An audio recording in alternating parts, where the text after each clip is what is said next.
Hello crochet friends, it's me, Jonah, and in today's show and tell, I'm going to show you how to make this patent Stitch Club chunky crochet beanie. And the reasons I made this beanie were, of course, I love chunkier yarns and they're perfect for the fall-winter season. And I wanted to use the new Ogo in the Karen Colorama format. There's 3 other formats because it's a bulky 5. It's very washable, and I think the colorways are beautiful. This one starts out with a speckled blue cream, a very light saturated aqua, a deep teal charcoal, a strong seafoam, and then it just naturally crosses its way around. And then in the pom-pom, I added the charcoal, the teal, the aqua, the seafoam. I put them all in the pom-pom. And that just comes from how the yarn stripes itself. You don't have to do anything, it just naturally changes when it's ready. And this is a great beginner pattern because it's all made in single crochet. Some in the back loop, some not, and some for the brim, but that's it. Just single crochet, and of course chain to get your project established. And then along with your yarn, you'll need the free written pattern, which I've linked to below. You can use it as an online PDF or print it off. A pair of scissors, and a 6mm crochet hook. Now the pattern does recommend a 6.5mm crochet hook, but since I'm using a slightly different yarn from the pattern, I had to go down to achieve the same gauge. So let's get started, and we're gonna make a portion of this hat so you can see how you can get that beautiful smooth crown decrease. Let's get started. So I'm gonna start with showing you the hat. So you can see here, it's made in a very stretchy single crochet, rib stitch in the back loop so it's nice and stretchy so it easily adjusts the different head sizes. And then up here you can see right along here, it's kind of like a line that slants, and then these get longer so it goes up to here. Here, this one comes all the way up to here, here, here, and you can see my fingers are on an incline from up here to up here, and then it comes back, and then you repeat that process. So I'm going to show you how to do that. So I have my Ogo here, already started with these beautiful wine colors, absolutely gorgeous.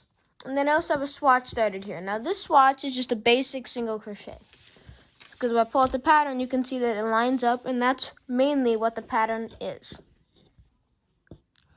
So I'm going to back up here and just do 3 back loop single crochets with you, just as a refresher in case you forgot how to do it, or if you're unfamiliar, period. So when you're doing single crochet, normally you would go under these 2 loops, under these 2, and that's what a normal single crochet would look like. But we want it to look ridgy like this, not no ridge like that.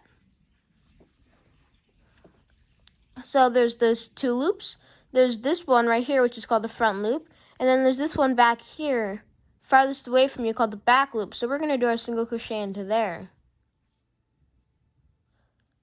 Front loop, both loops, front loop, and then we're going to go into the back loop.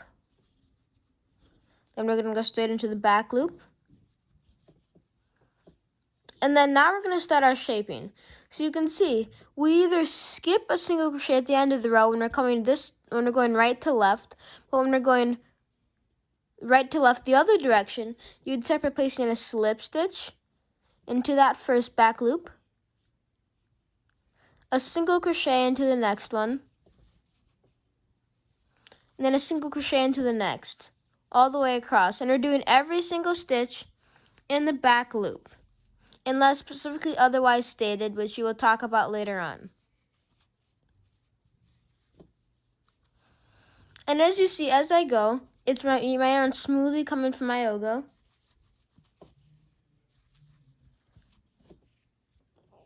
Just get myself a little lead yarn.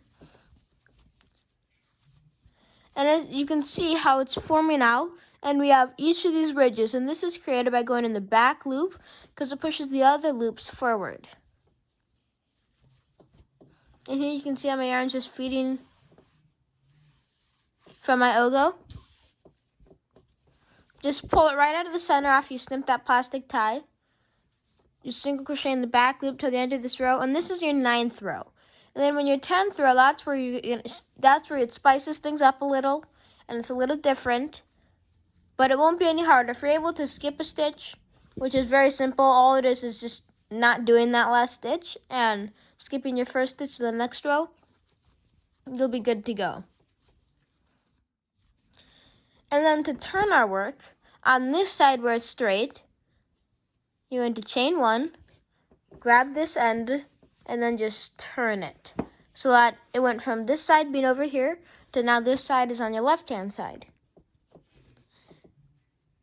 And then what we're going to do is we're just going to start working our single crochets back across the other direction. And then you'll see where it gets different.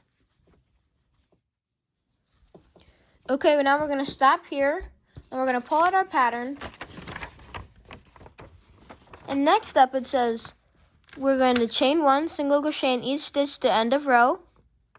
Okay, so let's finish up to the end of the row.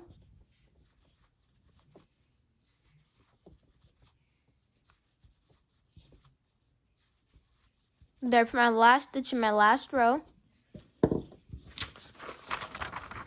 And then it says working into skip stitches and slip stitches of previous rows, 41 single crochet in total. So if we go back to this row right here, we had 33 stitches at the end of row 9. So if we're going to have 41 stitches at the end of row 10, we're having to increase 8 stitches. So we can count where we're going to want to put them. I'm going to put 1 here, 2 here, 3, 4, 5, 6, 7, 8.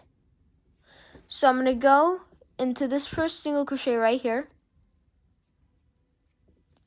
Insert, pull up, pull through 2. And then I'm going to go into this skip stitch right here. Insert, pull up, pull through 2. Then I'm going to go into this next one right here. The next one right here. So you can also kind of just use your judgment and see how your hat's shaped and know where to put them. So we needed to put 8 of these single crochets. So if I check back, we have 1, 2, 3, 4, 5, 6. Go into number 7 and number 8 right here on your first row. We're coming all the way back to the first row. And then, so what just happened is all of these rows, 1, 2, 3, 4, 5, and then times that by 2 because each of these is 1, 2 rows. So that's 10 rows, and it just came up to 2. And that's what happens when it smooths it out, because then you'll have a hat that's this wide, and then you fold it in half, of course. But then the bottom will be about 20 inches so that you can fold it up for the brim, because that's the approximate size of an adult's head. But then up here, it comes in smooth, so that way it's a lot smaller up here, so you don't have to bunch all of this up like this. You don't have to try to all bunch it up. It just is already nice and seamed up. So if we go back to the next page, 11, 12, and 13 are the same thing that we just did. Just single crochet back and forth. Now there's nothing special for 11, 12, and 13. But we're going to chain 1, and then working back across,